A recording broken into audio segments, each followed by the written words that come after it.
Fritjof Capra, en el prefacio de su libro El Tao de la Física, nos dice: una hermosa experiencia que tuve hace 5 años me situó en el camino que más adelante me llevaría a escribir este libro. Estaba yo una tarde de verano sentado frente al océano, con el sol ya declinando. Observaba el movimiento de las olas y sentía al mismo tiempo el ritmo de mi respiración, cuando de pronto fui consciente de que todo lo que me rodeaba parecía estar enzarzado en una gigantesca danza cósmica. Como físico, sabía que la arena, las rocas, el agua y el aire que había a mi alrededor estaban formados por vibrantes moléculas y átomos, y que estos, a su vez, se componían de partículas que interactuaban unas con otras, creando y destruyendo a otras partículas. También sabía que la atmósfera de la Tierra es bombardeada continuamente por una lluvia de rayos cósmicos, partículas de alta energía que sufren múltiples colisiones al penetrar en la atmósfera. Todo esto me resultaba conocido por mis investigaciones físicas en el campo de la alta energía, pero hasta aquel momento solo lo había experimentado a través de gráficos, diagramas y teorías matemáticas. Sin embargo, sentado en aquella playa, vi mis anteriores experiencias. Mis anteriores experiencias cobraron vida.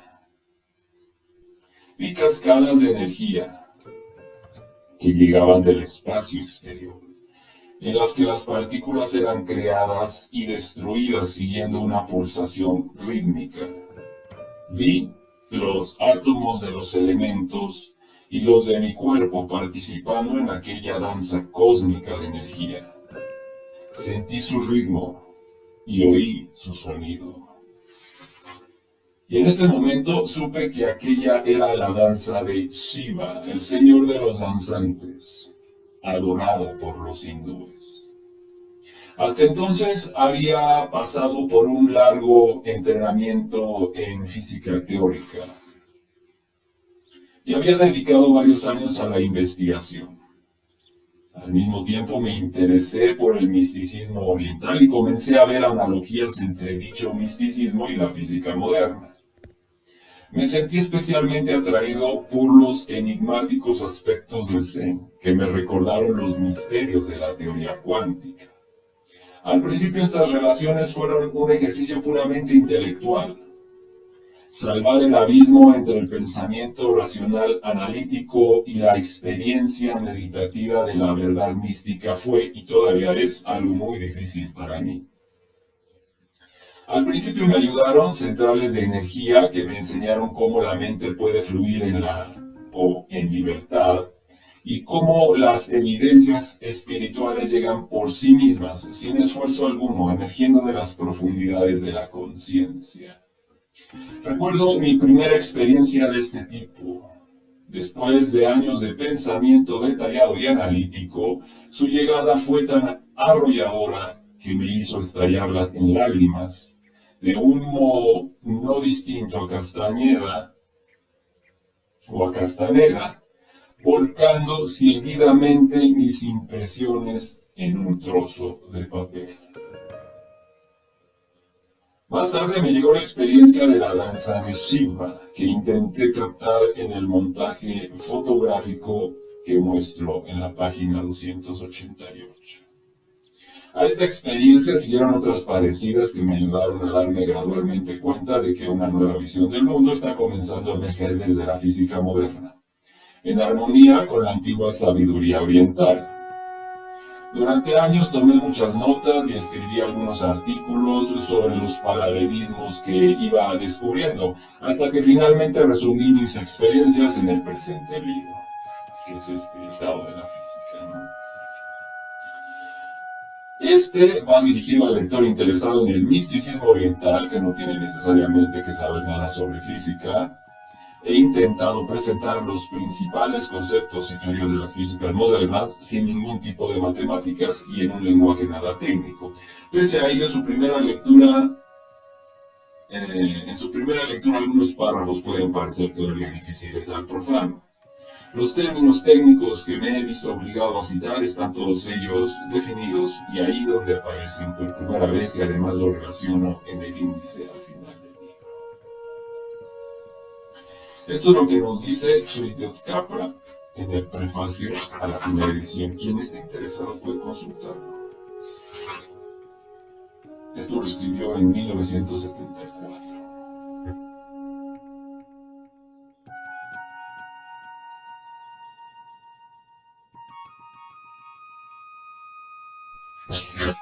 Cuando los místicos orientales dicen que experimentan todas las cosas como manifestaciones de una unidad básica, no están proclamando la igualdad de todas las cosas.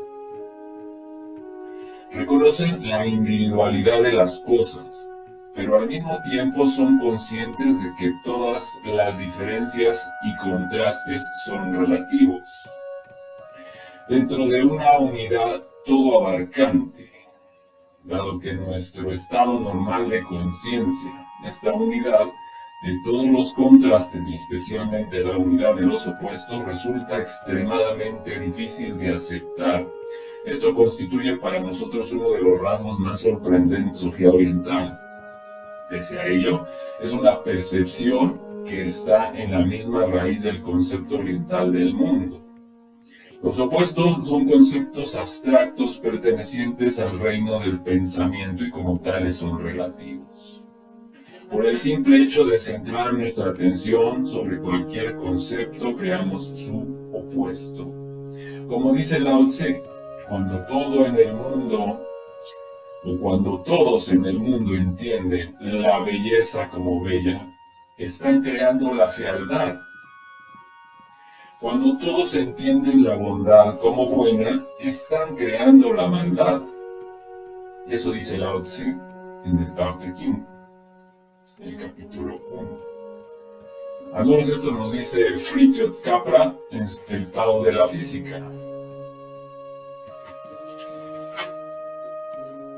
El místico trasciende este mundo de conceptos intelectuales y al trascenderlo se hace consciente de la relatividad de los opuestos y de la relación polar existente entre ellos. Se da cuenta de que el bien y el mal, el placer y el dolor, la vida y la muerte no son experiencias absolutas pertenecientes a diferentes categorías, sino que simplemente constituyen dos partes de la misma realidad, partes extremas de una sola unidad. La conciencia de que todos los opuestos son polares, siguiente, forman una unidad. Esta unidad está considerada en las tradiciones espirituales de Oriente como una de las más elevadas metas del hombre. Mora en la eterna verdad, más allá de los opuestos terrenos. Es el consejo de Krishna, o de que da Krishna en el Bhagavad Gita, e idéntico consejo es dado a los seguidores del budismo. T.T. Suzuki escribe, la idea fundamental del budismo es trascender el mundo de los opuestos, mundo construido con distinciones intelectuales y corrupciones emocionales, y llegar a realizar el mundo espiritual de la no diferenciación que implica alcanzar un punto de vista absoluto. Eso lo dice T.T. Suzuki en The Essence of Buddhism, en la página 18. Nos dice Fritjof Capra.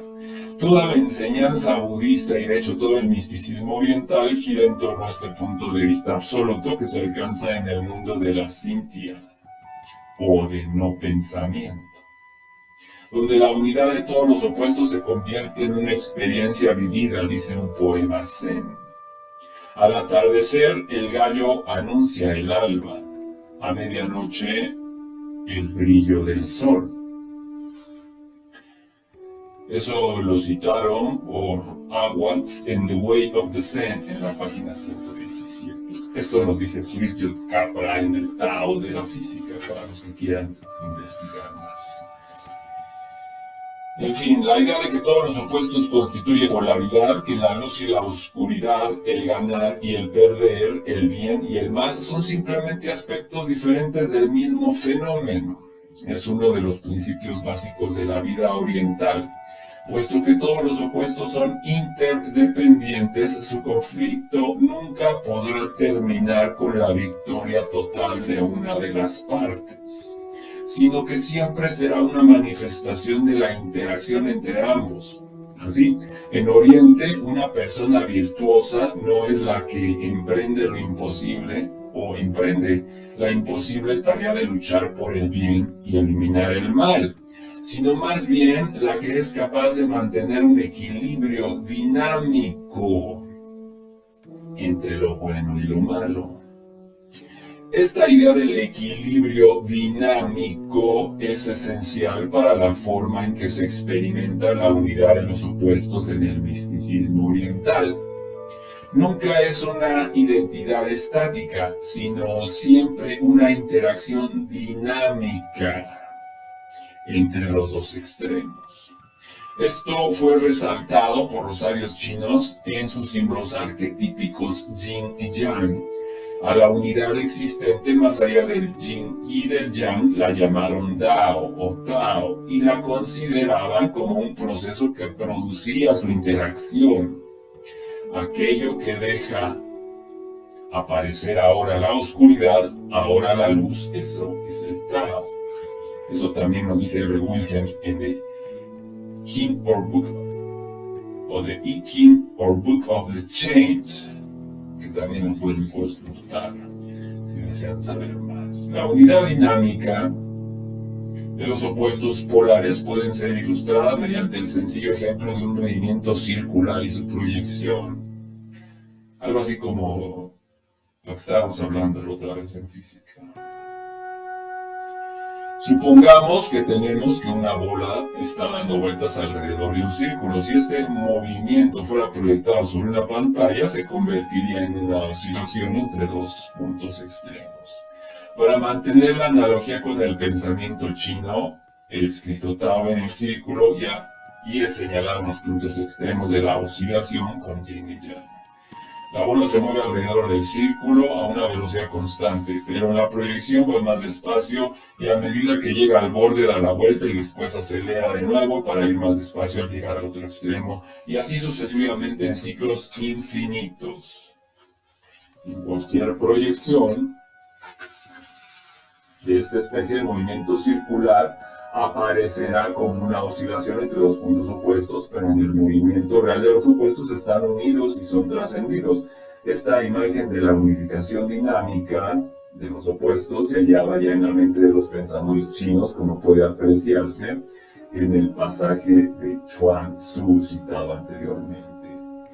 Que aquel y este dejen de ser opuestos constituye la esencia del Tao. Solo esta esencia como un eje es el centro del círculo que responde a los cambios sin fin.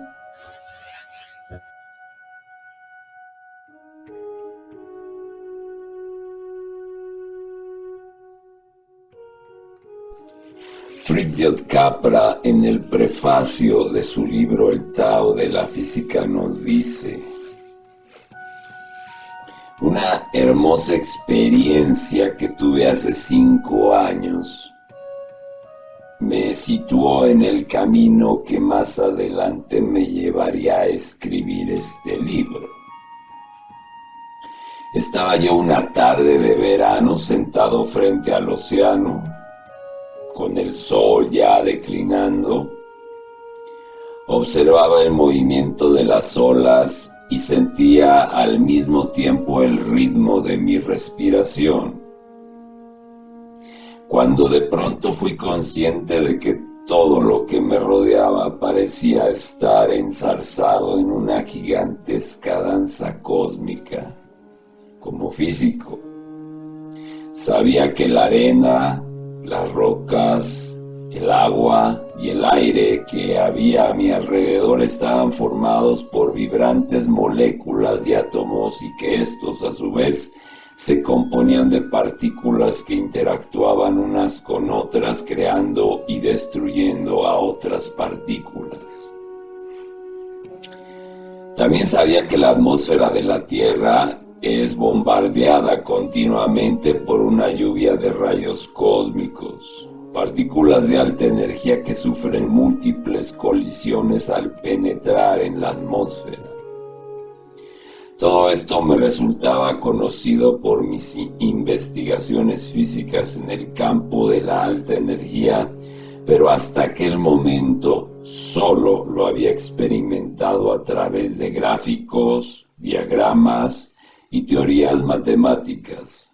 Sin embargo, sentado en aquella playa vi mis anteriores experiencias.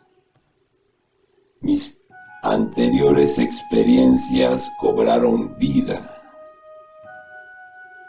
Vi cascadas de energía que llegaban del espacio exterior, en las que las partículas eran creadas y destruidas siguiendo una pulsación rítmica. Vi los átomos de los elementos y los de mi cuerpo participando en aquella danza cósmica de energía. Sentí su ritmo y oí su sonido. Y en ese momento supe que aquella era la danza de Shiva, el señor de los danzantes, adorado por los hindúes. Hasta entonces había pasado por un largo entrenamiento en física teórica y había dedicado varios años a la investigación. Al mismo tiempo me interesé por el misticismo oriental y comencé a ver analogías entre dicho misticismo y la física moderna. Me sentí especialmente atraído por los enigmáticos aspectos del Zen, que me recordaron los misterios de la teoría cuántica. Al principio estas relaciones fueron un ejercicio puramente intelectual. Salvar el abismo entre el pensamiento racional analítico y la experiencia meditativa de la verdad mística fue y todavía es algo muy difícil para mí. Al principio me ayudaron centrales de energía que me enseñaron cómo la mente puede fluir en libertad y cómo las evidencias espirituales llegan por sí mismas, sin esfuerzo alguno, emergiendo de las profundidades de la conciencia. Recuerdo mi primera experiencia de este tipo. Después de años de pensamiento detallado y analítico, su llegada fue tan arrolladora que me hizo estallar en lágrimas, de un modo no distinto a Castañeda o a Castaneda, volcando seguidamente mis impresiones en un trozo de papel. Más tarde me llegó la experiencia de la danza de Shiva, que intenté captar en el montaje fotográfico que muestro en la página 288. A esta experiencia siguieron otras parecidas que me ayudaron a darme gradualmente cuenta de que una nueva visión del mundo está comenzando a emerger desde la física moderna, en armonía con la antigua sabiduría oriental. Durante años tomé muchas notas y escribí algunos artículos sobre los paralelismos que iba descubriendo, hasta que finalmente resumí mis experiencias en el presente libro, que es el Tao de la Física, ¿no? Este va dirigido al lector interesado en el misticismo oriental, que no tiene necesariamente que saber nada sobre física. He intentado presentar los principales conceptos y teorías de las físicas modernas sin ningún tipo de matemáticas y en un lenguaje nada técnico. Pese a ello, su primera lectura